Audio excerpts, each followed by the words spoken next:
আসসালামু আলাইকুম রহমতুল্লাহি ওয়া বারাকাতুহু। আলহামদুলিল্লাহি আহলি ওয়াসসালাতু লিআহলিহা আম্মা বা'দ ফাআউযু বিল্লাহি মিনাশ শাইতানির রাজীম।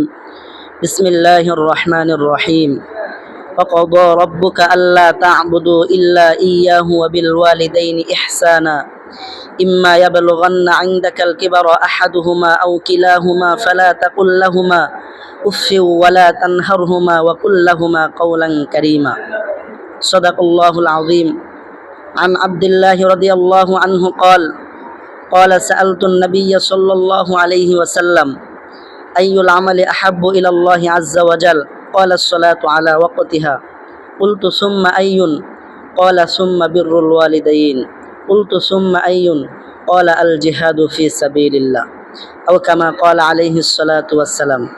আলহামদুলিল্লাহ, আল্লাহ তাআলার দরবারে অসংখ্য অগণিত শুকরিয়া যে মহান রাব্বুল আলামিন আমাদেরকে পবিত্র জুমার দিন আসরের নামাজের পর মাগরিবের পূর্ব মুহূর্ত আল্লাহ তাআলা আমাদেরকে দ্বীনি ইদারায় বসার, কিছু কথা বলার তৌফিক দিয়েছেন। এজন্য দিল থেকে শুকরিয়া আদায় করছি, সকলেই বলছি আলহামদুলিল্লাহ। প্রিয় ছাত্র ভাইরা, আজকে আমি আলোচনা করব পিতামাতার অধিকার নিয়ে। একটা সন্তানের পক্ষ থেকে পিতামাতার জন্য কি কি করণীয়, একজন সন্তান মা বাবার জন্য সে কি করবে। আমি যে আয়াতে কারিমা তেলাওয়াত করেছি সেখানে আল্লাহ তাআলা বলেন, ওয়াকাদা রাব্বুকা আল্লা তা'বুদু ইল্লা ইয়াহু ওয়া বিল ওয়ালিদাইনি ইহসানা।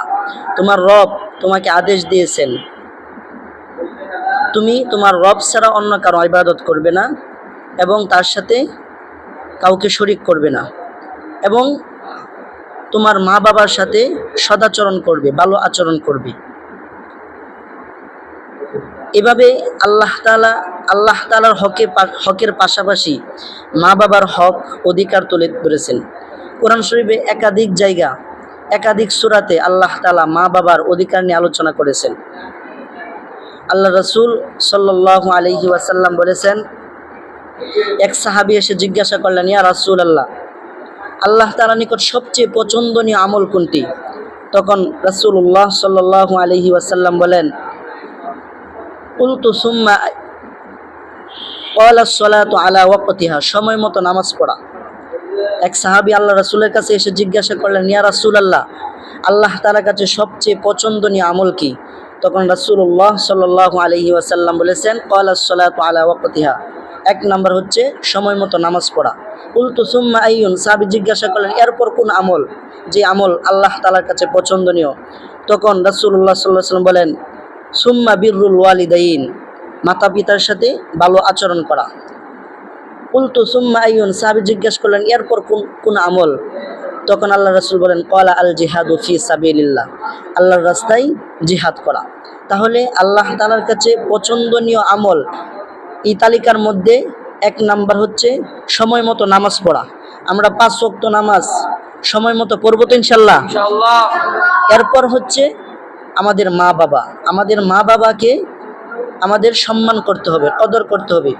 কোরআন হাদিস গবেষণা করে বের করা হয়েছে মা বাবার অধিকার 14টি।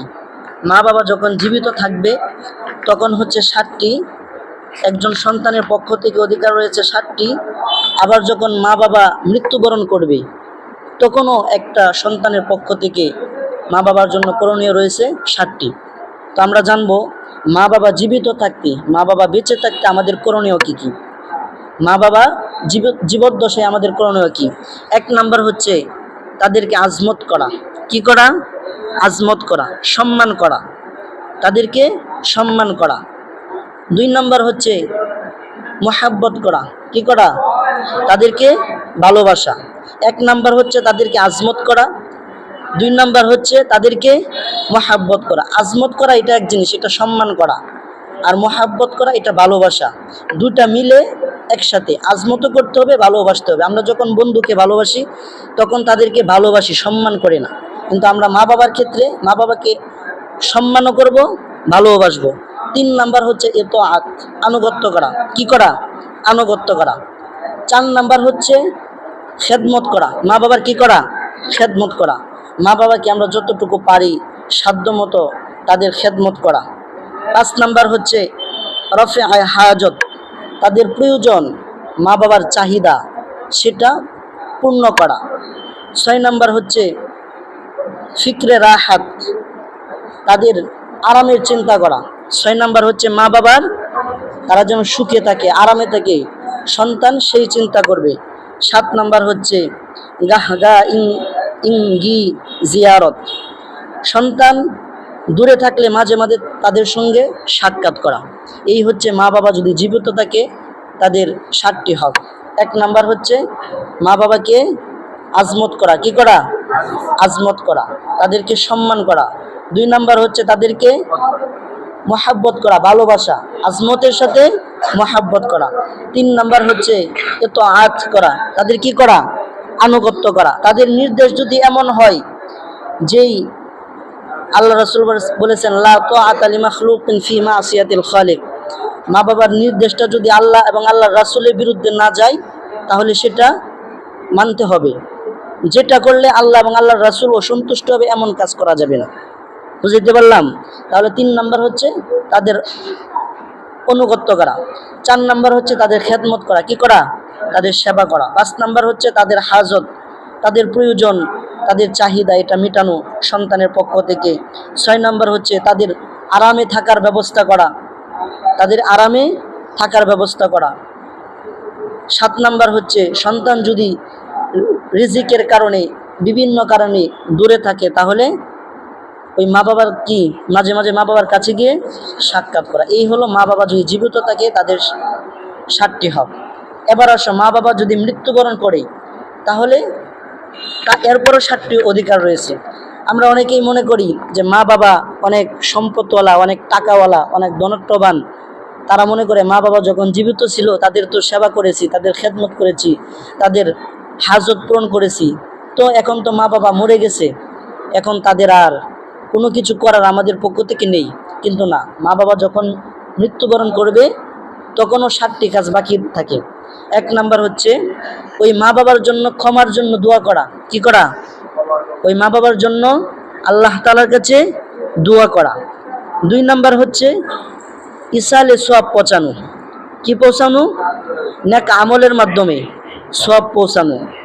3 নাম্বার হচ্ছে জীবদ্দশায় মা বাবার বন্ধু বান্ধব আত্মীয় স্বজন, মা বাবার সাথে যাদের সম্পর্ক ভালো ছিল, মা বাবা দুনিয়া থেকে বিদায় নেওয়ার পর তাদের সাথে, তাদের আত্মীয় স্বজন বন্ধু বান্ধব, তাদের সাথে সম্পর্ক ঠিক রাখা, তাদেরকে সম্মান করা। 4 নাম্বার হচ্ছে মাতা পিতার বন্ধু বান্ধব আত্মীয় স্বজন তাদের খেদমত করা, কি করা? 3 নাম্বার হচ্ছে তাদেরকে সম্মান করা, কি করা? সম্মান করা। 4 নাম্বার হচ্ছে মাতা পিতা সাথে যাদের উঠা বসা ছিল, আত্মীয় স্বজন মুরব্বী বন্ধু বান্ধব, তাদের খেদমত করা। 5 নাম্বার হচ্ছে মা বাবা যদি ঋণ করে থাকে, পরিশোধ করে থাকে, তাহলে সন্তানের পক্ষ থেকে মা বাবার খরচ এটা আদায় করে দেওয়া, কি করে দেওয়া? আদায় করে দেওয়া। 6 নাম্বার হচ্ছে মা বাবা যদি ওসিয়ত করে থাকলে তাহলে সেই ওসিয়ত মা বাবা মৃত্যুবরণ করার পর সেটা কি করা? পূর্ণ করা। 7 নাম্বার হচ্ছে মা বাবা যখন মারা যাবে তখন মাঝে মাঝে তাদের কবর জিয়ারত করা, কি করা? তাদের কবর জিয়ারত করা। তাহলে মা বাবা যখন মারা যায় তখনও তাদের 7টি অধিকার বাকি থাকে। 1 নাম্বার হচ্ছে তাদের জন্য আল্লাহ তাআলার কাছে গুনাহ মাফের জন্য, ক্ষমার জন্য কি করা? বেশি বেশি দোয়া করা। 2 নাম্বার হচ্ছে নেক আমলের মাধ্যমে তাদের সওয়াব পাঠানো, কি পাঠানো? তাদের কাছে সওয়াব পাঠানো। 3 নাম্বার হচ্ছে মাতা পিতার সাথে যাদের সম্পর্ক বন্ধু বান্ধব আত্মীয় স্বজন তাদের সম্মান করা, তাদেরকে ভালোবাসা। 4 নাম্বার হচ্ছে সম্ভব হলে, সাধ্য থাকলে, সামর্থ্য থাকলে তাদের খেদমত করা, তাদের কি করা? খেদমত করা। 5 নাম্বার হচ্ছে মা বাবা যদি ঋণ করে, বর্তমান সময়ে মা বাবা যদি ঋণ করে সেই ঋণ পরিশোধ করার ব্যাপারে সন্তানরা উদাসীন থাকে, কিন্তু মা বাবা কি রেখে গেল সেটা নিয়ে মা বাবার লাশ দাফন হওয়ার আগেই সন্তানরা মারামারি শুরু করে। এই হচ্ছে বর্তমানে পরিস্থিতি। আল্লাহ তাআলা আমাদেরকে হেফাজত করুন। তাহলে 5 নাম্বার হচ্ছে মা বাবার ঋণ থাকলে ঋণ পরিশোধ করে দেওয়া।